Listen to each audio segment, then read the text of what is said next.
I was just made aware that the Ring Magazine pound for pound has been updated. I'm a huge guy on the pound for pound. I hold the pound for pound to a very high, prestigious manner. I think it's an honor for anybody to call themselves a, ring pound for pound active fighter. These are the most credible rankings I could find on the planet. ESPN's great, CBS Sports is great, but I like the good old fashioned Ring magazine. Let me move myself so you guys can kind of see it. I was scrolling through it and I had a really huge issue while going through the Ring magazine pound for pound. A couple minor issues, but there was one that was just, man, that's bad. That's bad. Whoever forged this list, whoever constructed this list, whatever team, it's not great. It's far from it. Let's take a look at the Ring magazine pound for pound. You're going to open up with Alexander, the great Usyk, right? That's consensus. He should be everybody's one. I think Inoue should be everybody's two. I think Crawford and Bivol are interchangeable. I have Crawford at my 3, Bivol at my 4. Obviously, Beterbiev at 5. This is where it gets really interesting. So Beterbiev, Bivol, they swap wins.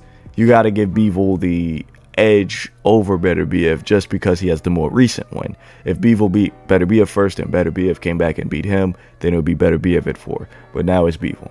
All right. My issue here. We have Jesse Bam Rodriguez at 6. All right, I like Bam. Bam is a great kid.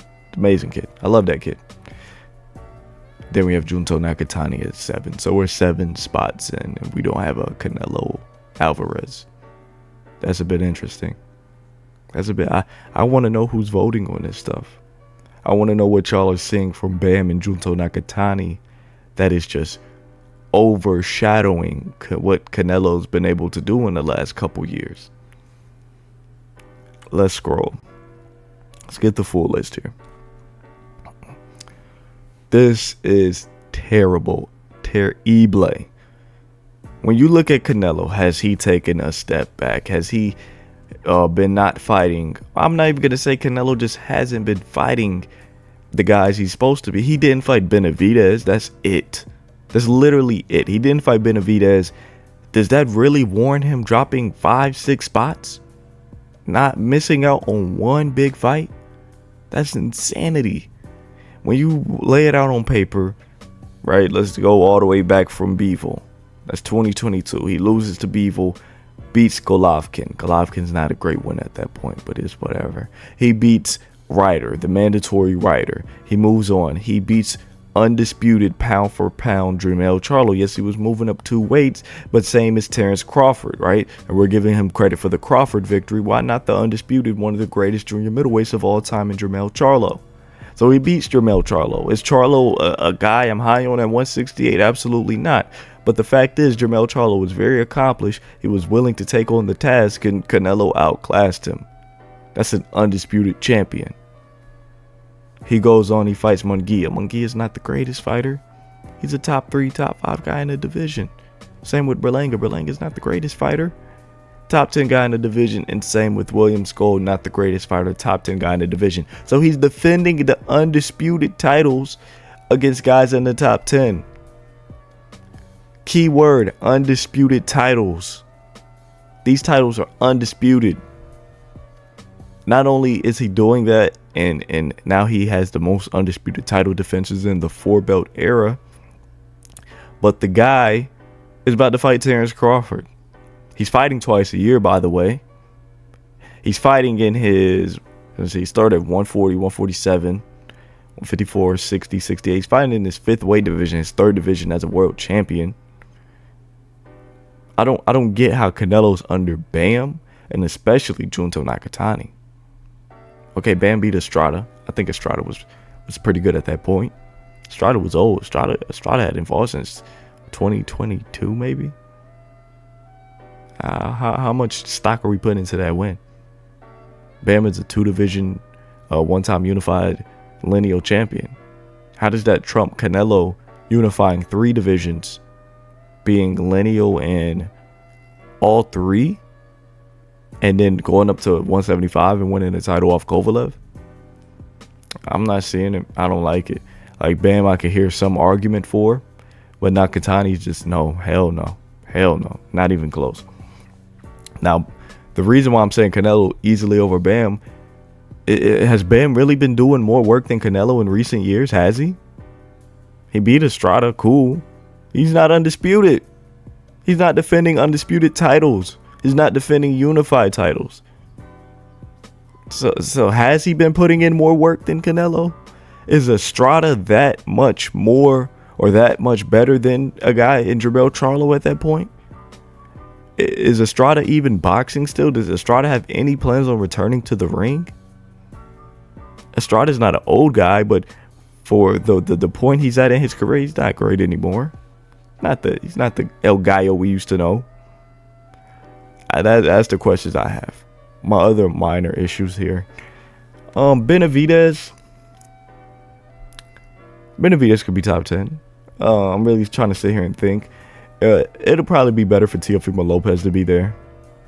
Not Tyson Fury. Maybe Teofimo Lopez. Maybe Daniel Dubois. What about Oscar Collazo? I don't think Benavidez is top 10. Benavidez is probably a good 13, 14, realistically. He is 2 division now, so I'm not mad at it. My other big issue is Kenshiro Taraji. And a lot of you guys get tired of this, but I got to show the guy some respect. Kenshiro Taraji on the pound for pound is higher than Jesse Rodriguez and Junto Nakatani, and it's not even close. It's not even close. My pound for pound would be Usyk, Inoue, Bud, Bivol, Better BF. Canelo at my 6, Taraji at my 7, Bam at my 8, Nakatani at my 9, and I will probably go Tio at my 10. Now, Taraji, why am I having Taraji so much higher? Because Taraji wasn't even on the pound for pound a couple months ago.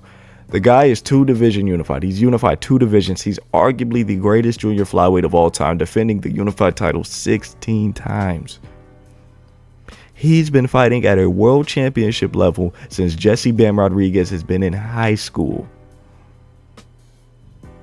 I'm going to say that one more time. He has been fighting at a world championship level. 12-round title fights for the WBC Junior Flyweight Championship since Jesse Bam had to turn in algebra homework. I don't understand how Jesse Bam is over him. And Taraji has 1 loss. It ain't like the guy's just piled on a bunch of losses, you know, on the road to being this all-time great Japanese boxer. He lost to Masamichi Ibuki, who currently 2nd in knockout percentage out of all world champions. So he loses to Masamichi Ibuki in I can't remember the year, but in round 10, and then he rematches Ibuki. I want to say he stops Ibuki in 3. He beats what's my boy's name? I can't remember his name. Totally slipped my mind. That's crazy. But he beats Seigo Uriakui. He stopped Seigo Uriakui. He stopped Christopher Rosales in his new weight division, which is flyweight, for the WBC and WBA unified titles. He stopped both of them. And I really can't remember the guy's name. He's a great fighter. He's a great Alasquaga, Anthony Alasquaga. He goes out there. I want to say he outpoints Alasquaga. Alasquaga goes on to become a future world champion. I don't get how Taraji's not above Bam and Nakatani. But hey, man, that's my critiques on the pound for pound. I think we have the right guys in here, maybe outside of Benavidez. Like I said, I would like Tio there, being the 2 division unified lineal champion. But I think we have the right guys. I think we just have the names kind of shook up a bit, man. That's just my opinion. I'm a huge advocate for Kenshiro Taraji. I'm a huge advocate for Canelo Alvarez. But I'm really interested to see what you guys think. What are you guys' pound for pound? You guys let me know down in the comments below.